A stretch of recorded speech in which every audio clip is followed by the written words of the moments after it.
السلام عليكم ورحمة الله وبركاته.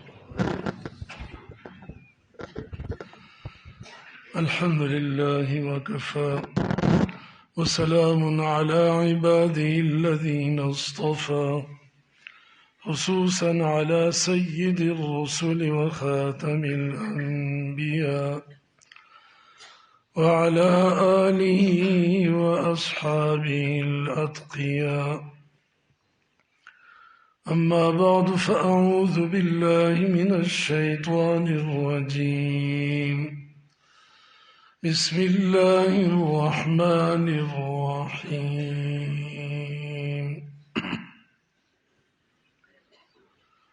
ألا بذكر الله تطمئن القلوب. وقال النبي صلى الله عليه وسلم: ألا إن في الجسد لمضغة إذا صلحت صلح الجسد كله، وإذا فسدت فسد الجسد كله، ألا وهي القلب. صدق الله وصدق رسوله النبي الكريم. اللهم صل على سيدنا محمد وعلى آل سيدنا محمد وبارك وسلم.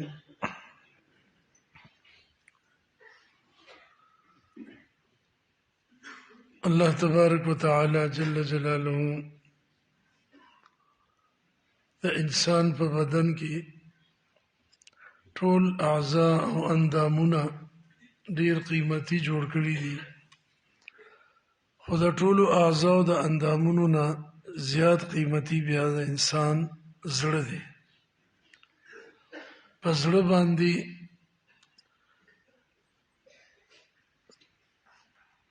جسمانی او روحانی صحت دارو مدار دی. که زړه بیمار شي نو د انسان بدن هم بیکار شي، مرګ ته نږدې شي یا مړ شي. او زړه چې بیکاری خرابي دی کې فساد وي نو روحانی اعتبار سره اخلاقی اعتبار سره هم انسان خراب شي، هغه کې بګاړ او فساد پیدا شي. او د انسان د زندګۍ د سکون او د اطمینان تعلق هم د زړه سکون سره دی. چې زړه د چا مطمئن دی، پر سکون دی، دغه زندگی پر سکون ده او چین او آرام سره ژوند تیری. او چې زړه کې سکون نه نو ظاهري نقشې کا ډېر ښایسته او ډېر مادي اسباب هغه جمع کړي، هغه ته سکون او چین نشي ملاوي دي. الله جل جلاله قرآن مجید کې درې سیزونه د سکون او د اطمینان لپاره ذکر فرمایلی دي چې په دریو سیزونو کې سکون دی. سورة النحل 14 سپاره کې الله تعالی ارشاد فرمای: جعل لكم من بيوتكم سكنا. الله تعالی تاسو د پاره ستاسو کورونه د سکون د آرام ذریعہ ګرځولې دي. انسان کا د سفر نه راشي ستړی وي، بې آرامه وي، پریشان وي، کور کې ورته سکون ملو شي. دویم سیز سورة الروم کی فرمائی: ومن آیاته ان خلق لكم من انفسكم ازواجا. دا الله تعالی د قدرت د نخونه یو نخو نشانی دام ده چې هغه ستاسو د جنس نه تاسو د پاره بیبیانی پیدا کړی دي، لتسکنوا الیها، د پاره د دې چې تاسو هغه سره سکون او آرام حاصل کړئ. دویم سیز د سکون هغه بیبیانی دي، د خاوندانو خزي. انسان چې کور ته راشي خپل خزي بچو سره یا نه واده کړی دی، مور او پلار رونو خويندو سره یو ځای شي، سکون ورته ملاوي. خو حقیقت کې د دوو سیزونو کې ال سکون راځي چې هغه سره ایمان وي، تقوا وي، ایمانی صفات وي، د الله تعالی ذکر وي او الله جل شانه سره تعلق وي. حضرت علامہ شبیر احمد عثمانی رحمت اللہ علیہ تفسیر عثمانی کی یوزے کی فرمائی کہ میاں بیوی نیک ہوں اور دونوں ایک ہوں تو دنیا بھی جنت بن جاتی ہے. کہ ښځه او خاوند دواړه نیکان وي او دواړه یو وي، یعنی د دواړو زړه یو بل سره ملوي، اتفاقی، اتحادی، محبتی، نو دنیا هم جنت ته، دغه کور د لپاره جنت ته. الله به ورته دې کې سکون ورکوي، کاغه کچا کولی، کاغه جومپړی وي. ځکه چې په مکاناتو او په اسبابو باندې سکون او عزت موقوف نه دی. الله تعالی بازارونو کې د دنیا مادي اسبابو کې سکون او چین نه دی ښه. کني دنیا کې به یو کافرم پریشان نو، حالانکه هغه مسلمانانو نه ډیر پریشان دي، مالدارم ډیر دي. او دنیا کې به یو مالدارم بیچین نو، حالانکه ډیر مالدار بیچین دي، پریشان دي، خودکشیاں نه کوي. نو خپل بیبي او خزا، کور او بچی، دې کې به هله سکون راځي چې دې سره دینداری او زیشي، د الله تعلق وي، د الله تعالی ذکر دغه کور کې کیږي.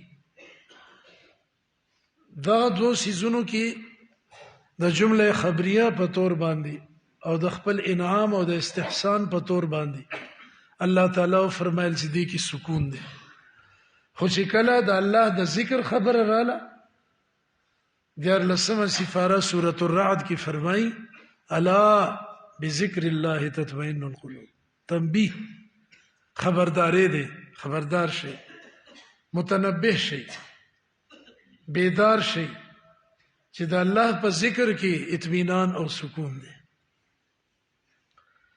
د الله ذکر چې وي که هیڅ هم نی، بیتاج بادشاہ به سکون سره به دې ژوند تیری. د الله ذکر تی نووتو که هر څه دې جمع کړي نو سکون به نه ملاوی، نہ دنیا سے، نہ دولت سے، نہ گھر آباد کرنے سے. تسلی دل کو ہوتی ہے خدا کو یاد کرنے سے. د الله تعالی ذکر سره تسلی تړلې ده. الله زمون خالق ته، مالک او رازق ته. الله مونږه پیدا کړی یو، زمونږ یو ویخته هغه پیدا کړی دی، یو اندام، او د هر څه باره کې الله پاک پوهیږي. هغه یو فطری دین اسلام مونږ ته را نصیب کړی دی چې د انسان صحیح فطرت او پیدایشي جبلت او د هدایت د قبلولو استعداد چې هغې ته فطرت ویل کېږي، فطرت الله التي فطر الناس عليها. په دغه استعداد او په فطرت باندې ټول انسانان الله پیدا کوي. بیا ماحول بګړو کې خرابي کی، خو هغه کې د قبول حق استعداد شته. هغه تخم پکې الله عالم ارواح کې اخی دی. هلته دنیا نو، خواهشات نو، د گمراهۍ اسباب نو، ابلیس او شیطانی لشکرونه نو ټول ویل نن چې کوم کافران او دهریان دي هغې مو ویلې قالو بلا ته زمونږ رب یې، مونږ په ته ایمان راوړو. دلته بیا کافر شو. نو د دې فطرت تقاضې مذهب اسلام پوره کوي. د دې انسان په بدن کې څنګه تراش خراش پکار دی، څنګه د اعضاء او اندامونه هغه به استعمالیږي. سترګې به څنګه استعمالي، ژبه، غوږونه، مازغه، زړه، لاس او خپه. د دې د استعمالیدو طریقې الله پاک او احکام قرآن کې نازل کړي. او نبی علیہ السلام د قرآن عملی تفسیرو، د هغې زندگی د قرآن عملی یو شکل دی. چې قرآن ته ګورئ په قرآن عمل کول غواړي نو د نبی علیہ السلام زندګۍ ته وګورئ.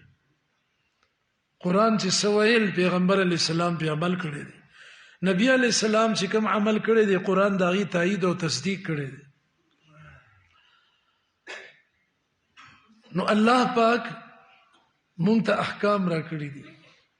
د سر ویښته به څنګه کلکې او کټکې د دې باره کې حکم شته دی. بخاری شریف مشکات شریف کی راځي نهى رسول الله صلی الله علیه وسلم عن القزع. دا قزع نه معنی کړی دی. صحابه ورزو کو چې یا رسول الله قزع سمانه ده. د نبی علیہ السلام عربي بیا د عام عربونو هم ډیره فصیح او جوهره. نبی علیہ السلام فرمایل چې د سر بعضی ویښته واړه کړی شي لاندې او بره دا پیچکی دی تندی سره اوږده پرېښوی شي یا په کپره باندې ویښته اوږده پرېښوی شي.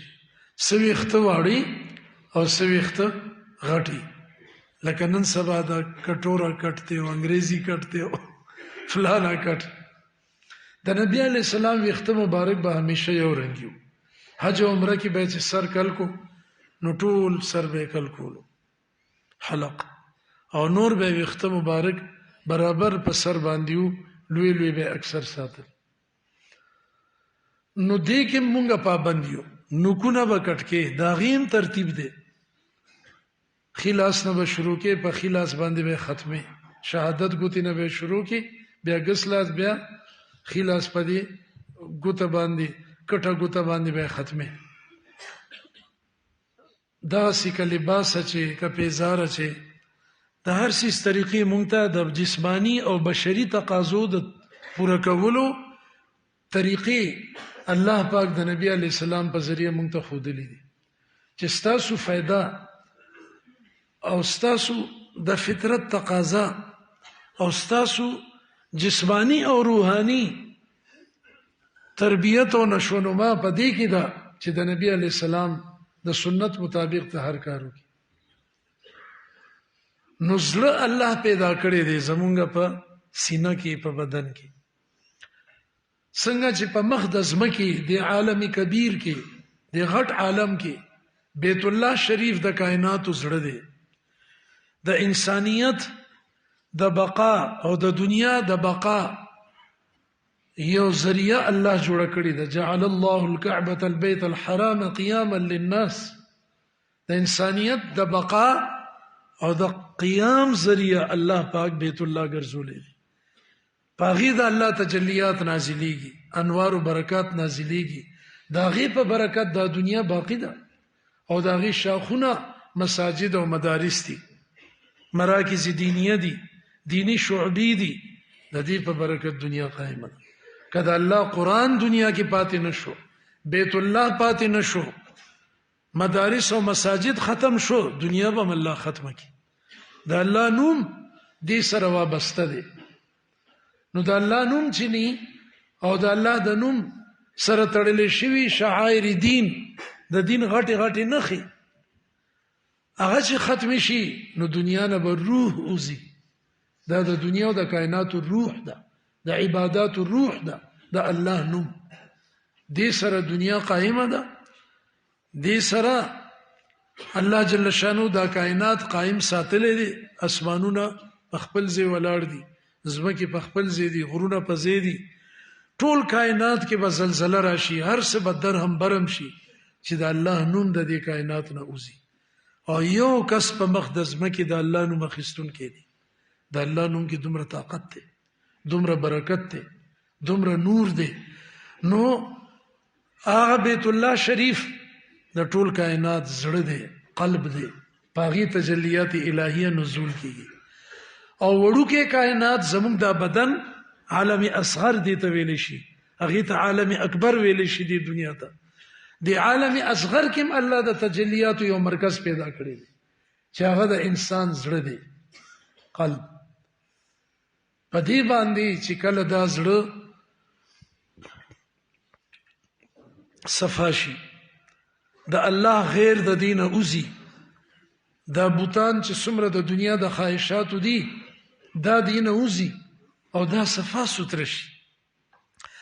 د الله د نوم په ضربونو سره د ذکر الله په کثرت سره دا صفا کی نو بیا الله تجلیات دې ترازی دا یو آینه ده په دې کې بیا د الله تجلی راځي لکه څنګه چې ته آینه نور ته ونیسي نو نور خو ډیر غټ دی دا غي رڼا ډیره تیزه ده هغه څوک یو ځکه محدود کولی شي خو چې آینه ورته ونیسي نو هغه آینه کې دا غي عکس راشي دا غي رڼا پکې راشي او هغه آینه ته بیا بل آینه مخامخ کوي کې بم رڼا راشي هغه ته بل مخامخ کا هغه کې بم د نور عکس او هغه رڼا ته تخکاری آینه ورسره لګاو رڼا برازي د اولیاء الله قلوب هغه ډایرکټ د الله د عرش نه تجلیات اخلي ان لربكم نفحات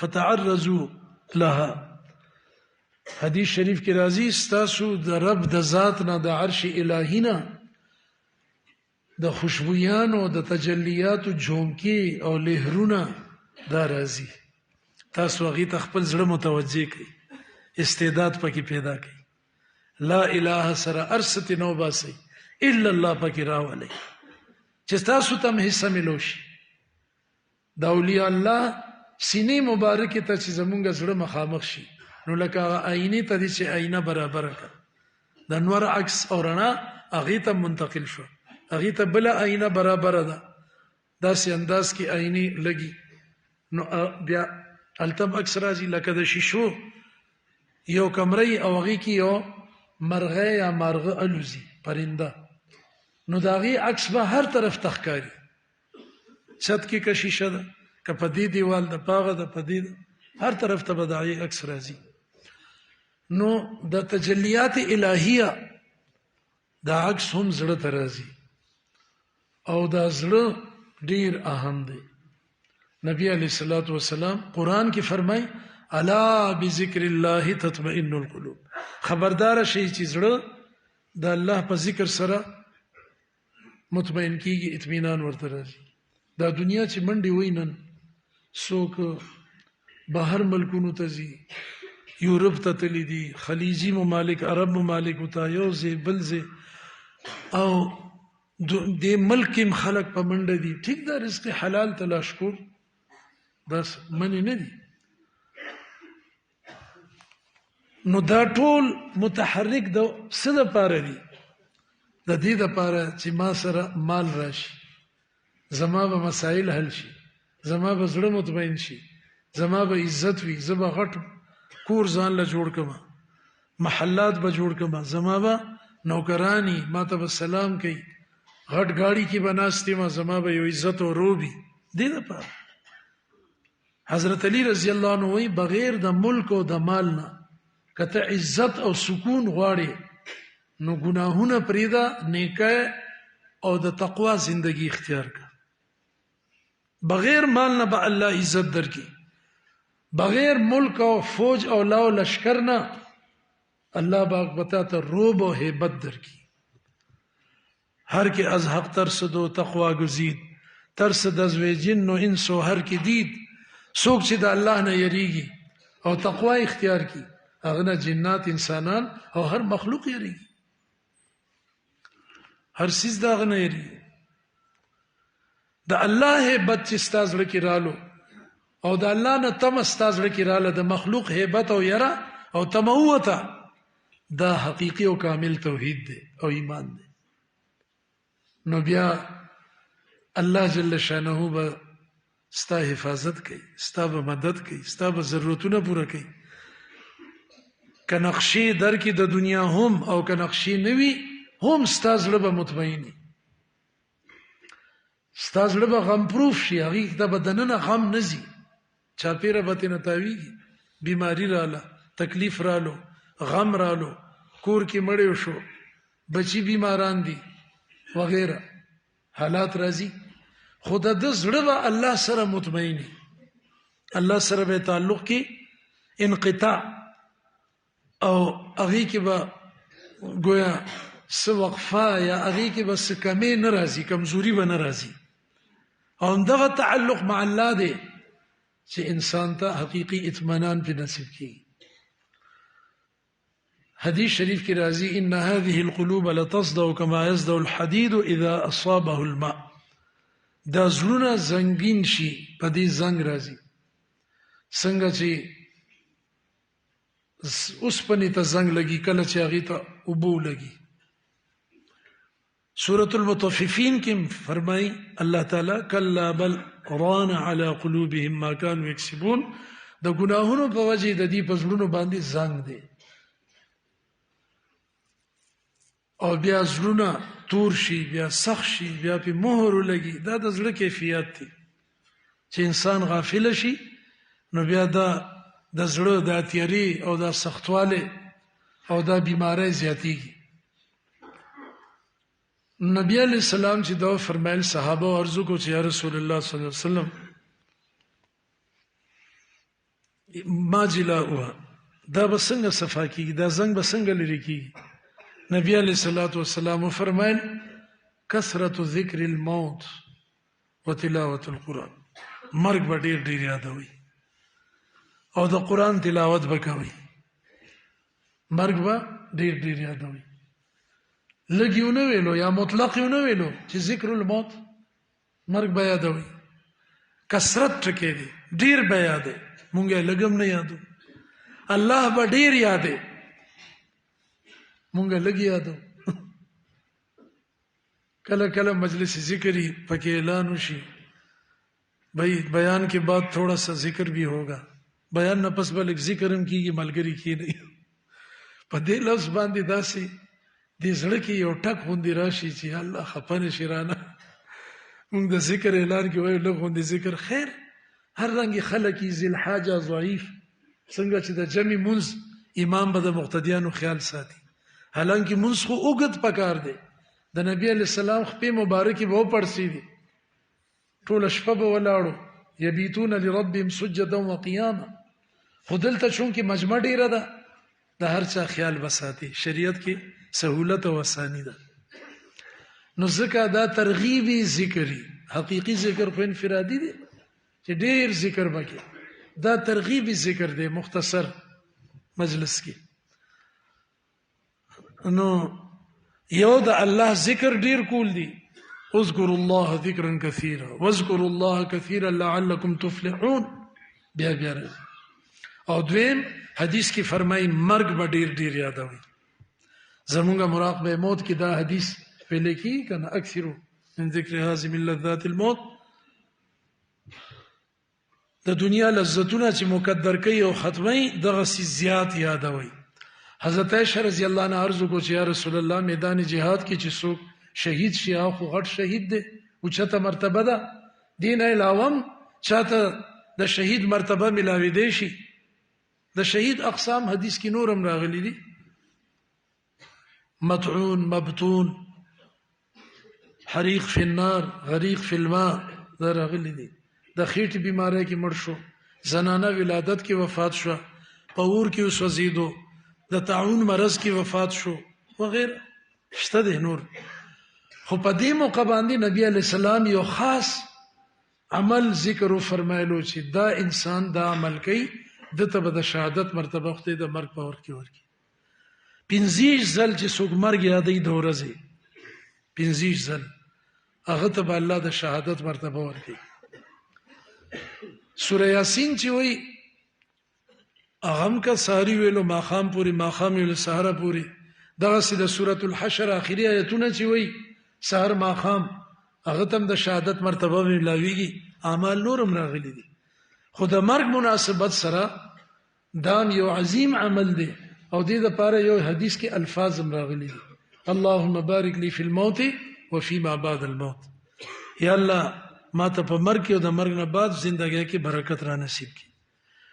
نو چې مرګ یادې نو د زړه زنګ بدل لري کیږي غفلت بل لري کیږي دنیا نه به ذکر کیږي آخرت ته به مخ کیږي. او چې مرګ دومره ډیر یاد کی چې داغي وحشت په انس سره بدل شي. لکه څنګه چې وایي کنه کونوا مع الصادقین اولیاء الله سره شي داغي صحبت اختیار کړي. نو دلته تفسیر روح المعانی کې علامہ آلوسی رحمت الله علیه فرمایي چې کونوا معهم لتكونوا مثلهم، دومره زیات د اولیاء په صحبت کې وخت تیر کړئ چې تاسو د هغې په رنګ شئ، هغه رنګ در باندې وخیږي. مثال مشهور دی، خربوزہ خربوزی نہ رنگ نیسی کا نا، خربوزہ خربوزے سے رنگ پکڑتے ہیں، اردو کی مثال دی. نو آخر رنگ خوی اور رز کی نہ نیسی آیا اشرا کی آفتہ کی آخو یو طویل میعاد داغی تیریگی چې هغه بوټي یو ځای زرغونه شي، اوټو کیږي، بیا خواره شي، بیا پکې بیل جوړ شي، ګلونه جوړ شي، بیا پکې میوه لګي وړه وړه، بیا غرورو غټیږي، جسامت پوره شي، نو بیا د یو بل اثر په باندې غورځيږي په یو بل باندې او هغه کې هغه تاثیر راځي. د خوره کې خوشبوئی وا شیخ سادی رحمت الله علیه وی ما ورته ویل چې خوره کې خوشبوئی نه تا کې د کمرانه یا خوري ما ته ویلي یو مثال دی او الله پاک جمادات تم کوی ورکړي، الله قادر ذات دی چې ما ته اخوري ویلي چې زه د ګلونو په کیاره کې ومه، د ګلونو پتی به پریوتی داغي خوشبوئی او عرق به ما کې جذب کېدو، نو د دې وجه زه خوشبودار شم، ګنې زه خو عام خوره کمال هم نشی در من اثر کرد وگرنه من هم خاکم کی هستم. نو دا سیمونگم عام خوره یو، دا خوره نه پیدا یو. كلكم بنو آدم وآدم من تراب يا أيها الناس إن كنتم في ريب من البعث فإنا خلقناكم من تراب، سورة الحج کی فرمائی خوره نه پیدا یو، خوره تبزو منها خلقناكم وفيها نعيدكم. نو خوره کې سدي اخو خپلان دي کدل تر راشي نو مونږه سندوسي اخواشه کته ځه ته سرته برراني ستاده مقام نه تاکي به تواضع پتا به مونږ په زار او خپېږدو، تواضع اختیار کلان دي مونږ د خوري نه پیدا مونږ سره تکبر نه تواضع خایي. الله تکبر ځان له خوښ کړي دي، تواضع عاجزي بنديانو د لپاره خوښ کړي دي. ځکه دا عبادت دي، د الله تعظیم دي بیانول چې مونږ کې دغه کیفیت راشي. نو مونږ خاور یو، ګټه او لوټه یو د صحرا، د الله والو په صحبت به ارس جوړیو، کته ګټه او یا لوټه د صحرا په صحبت د اولیاء به ګوهر شي. دلته مونږ ذکر راغلی زمون تربیت وشي او د الله نیک بندیانو صحبت ترا شو دی مرکز ته. الحمدلله دلته انوار دي، برکات دي، کیفیات دي. مولانا بدر عالم میرٹی رحمت الله علیه ترجمان السنه کتاب لیکلی د حدیث د موږ کابرینو کې جنت البقیع کې مدفون دي صحابه سره. فرمایي ایمان صرف عقائد اور عبادات کا نام نہیں بلکہ کیفیات کا بھی نام ہے. ایمان صرف عقائد و عبادات نه دي بلکې دې سره کیفیات هم دي. د حج یو کیفیت ته، د ذکر یو کیفیت ته، د منځ یو کیفیت ته، د تلاوت یو کیفیت ته. دا کیفیاتو ته رسیدل دي، صرف ظاهری پوستکه نه مغز ته رسیدل دي. مغز او روح هغه چې تا ته حاصل شي. نو زړه مطمئن کیږي او صفا کیږي د الله په ذکر سره. جددوا ایمانکم بقول لا اله الا، ایمان تازه کیږي لا اله الا الله سره. ځکه دا ذکر مونږ ته ډیر ویل کیږي او ښودل کیږي او د دې را باندې مشق کیږي چې دا بنیاد دی.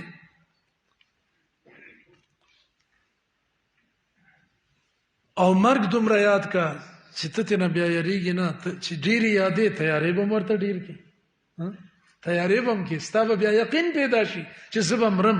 اوس خو زموږ یقین نه، مونږ وایي دا چې مړ شو بس دا غریب مرګ له راغلی لاړو خخم کو، زه خو ژوند له راغلی زه چېرته مرم. ځوانان مري، هر طبقې نه روان دي، بوډاګان مري، ماشومان مري. قبرستان کې هر قسمه څنګه چې موټر وی او جی ټی روډ او د سړکونو باندې ګوري، های وی باندې هر قسمه مسافر په گاڑو کې روان دي، لوی واړه بوډاګان ځوانان، مریضان صحتمند.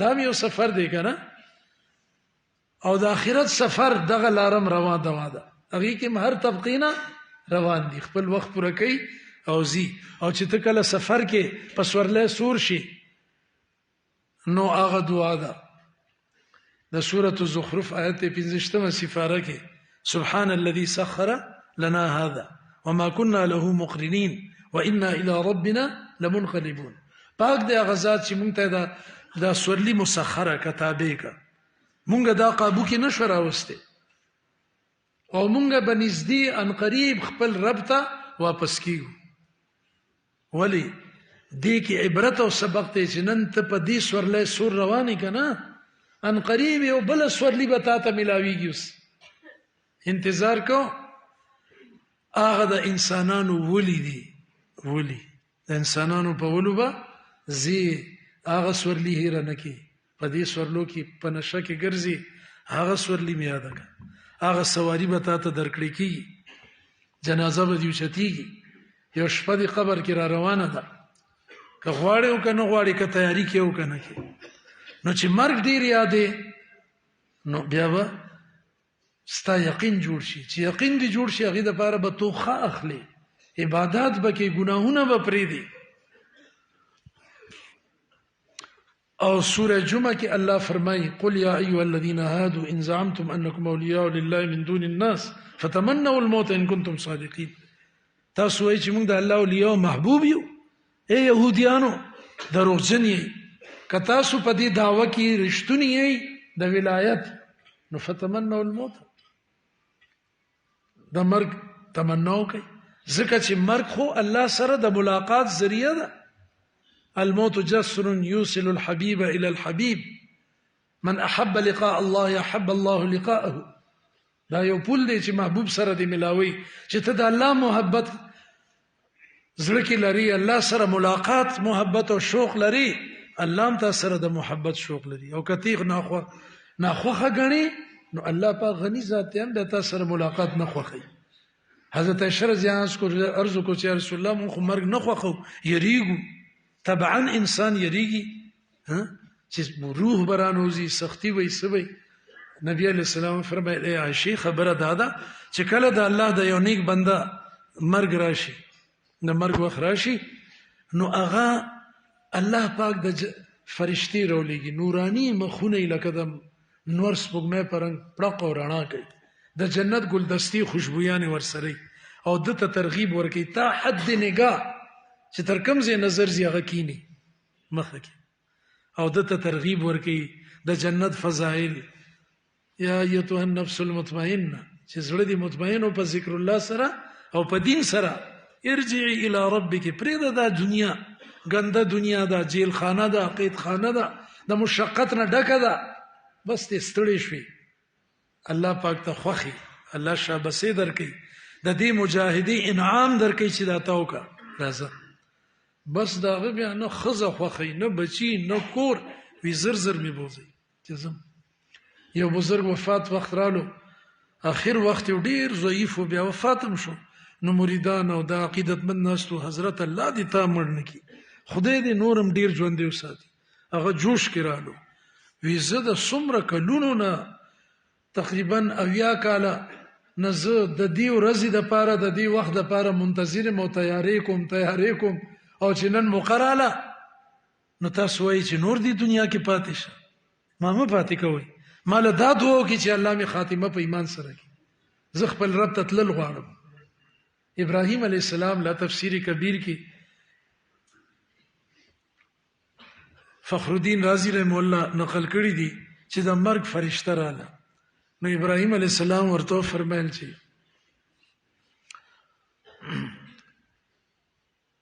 خلیل خپل خلیل روح هم قبض کوي زه د الله خلیل ما هغه زما خلیل دی گهرا او ډیر جوور او خوږ دوست مې دی محبوب مې دی نو هغه زما سا وباسي او روح وباسي فرشته خو اختیار ورکي تپوس کوي انبيونه نو هغه فرشته واپس لاړه ویل یا الله ستا خلیل خو مرګ نه غواړي تاسو ورولېږم هغه خو دوی الله پاک ورته فرمایل چې تاغه ته دوایا چې هل يكره الخليل لقاء الخليل آیا یو محبوب او نږدې مرګري دوست هغه د دوست ملاقات به نه خوښي، هغې نه به کراهت او کرکه کوي. دا خو د ملاقات ذریعه ده او الله ته د ورتلو. ځکه دې زه راغواړم فرشته راله او دی ورته عرض وکړو چې الله دا وایي، ویل بس الان فقبس، وخت مه لګوه، زر رانه روباسه چې خپل رب ته ورسمه. نو زما محترمو، مونږ هم چې د مرګ د تیارې استعداد مونږ کې پیدا شي او مونږ کې دا صفات ایمانی پیدا شي، د الله حقیقي تعلق مونږ ته نصیب شي، دې دپاره مونږ خپل تربیت کوو. دې دارالایمان ته او دې تربیتي مرکز ته، روحاني اسپتال ته مونږ راځو. او حقیقت دا دی چې مونږ ټول بیماران یو. خوش نصیب هغه دی چې چاته خپل بیماری احساس وشو او دلته چله لګي. یو ځوان ماته ملو شو ماشاءالله، نو زه خو ورته وپسخې د مرشک رالو، وی زه شپږو میاشتو دپاره راغلی دلته، مخکې هم وخت لګولی. اللہ اکبر. 6 مہینے کے لیے ایک نوجوان آیا ہوا ہے. ہمارے لیے یہ مثال ہے اور نمونہ ہے. ماشاءاللہ جوانوں کی کتنی خواہشات ہوتی ہے، کتنا جنون ہوتا ہے، کتنا جوش ہوتا ہے، یہ کروں وہ کروں. آرزویں خاک ہوں یا حسرتیں پامال ہو، اب تو اس دل کو تیرے قابل بنانا ہے مجھے. ہر څومره چې زما امیدونه او ارزوګانې هغه پاتې کېږي، پاتې دي شي. یا الله زه په تا باندې هر څه فنا کوم، هر څه فنا کوم، بس چې ته رانه راضي شي، دا زړه ستا قابل جوړ شي او ته دا قبول کې. میرے دل کو کسی قابل بنا دے، بہت بگڑا ہے میرا دل بنا دے. مونږ اورو کنه نعت خانه. نو د دې زړه د جوړولو لپاره راغلی یو چې زړه جوړ شو، بدن جوړ شو، انسان جوړ شو. چې انسان صحیح شي ټول د کائنات نظام صحیح شي. دا محور دی. زړه متحرک دی، زمونږ تحریک ایمان او تقوا دی، تحریک دی.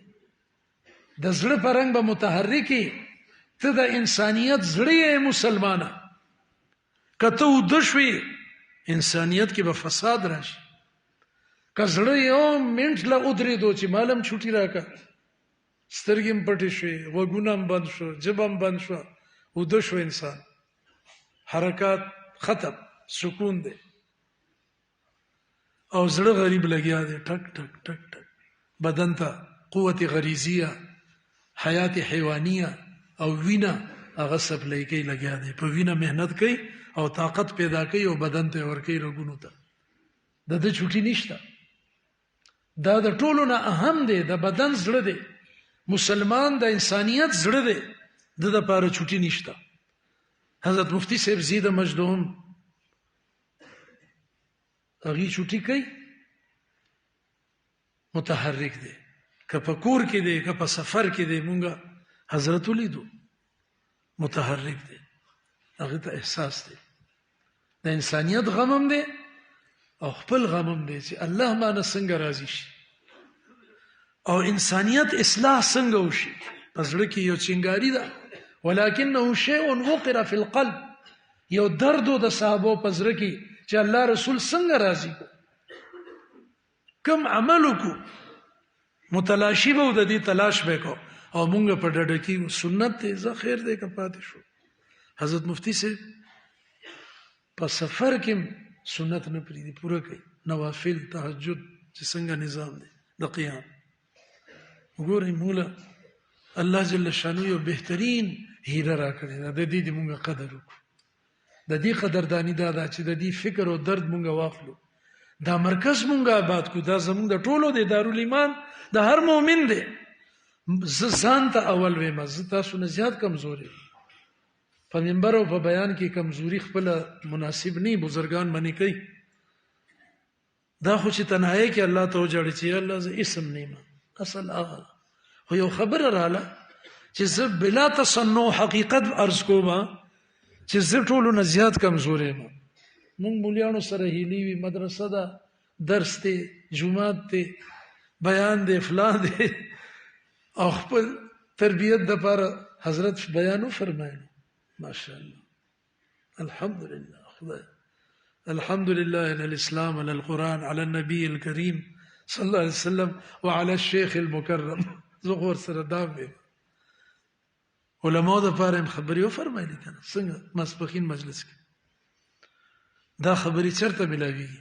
نو وخت مو شو، عرض می دا کولو چې زما محترمو وخت ته ترجیح ورکړي چې څنګه مجمنن ماشاءالله راغلی دا دام ډیره مبارکه ده، ډیر الحمدلله که کال کې مې یو ځل رالو مبارک ته خیر دی، خو چې څومره زیات شي دا وخت زیات کوي، دا مجمع زیاته کوي. ان شاء الله زم اراده کوم، کوشش وکوم ځان بم تیارو مراتلو د پاره، نور بم تیارو مراتلو د پاره. ان شاء الله تاسو مې اراده کوي کنه. جزاکم الله. زیات نه زیات وخت لګوي.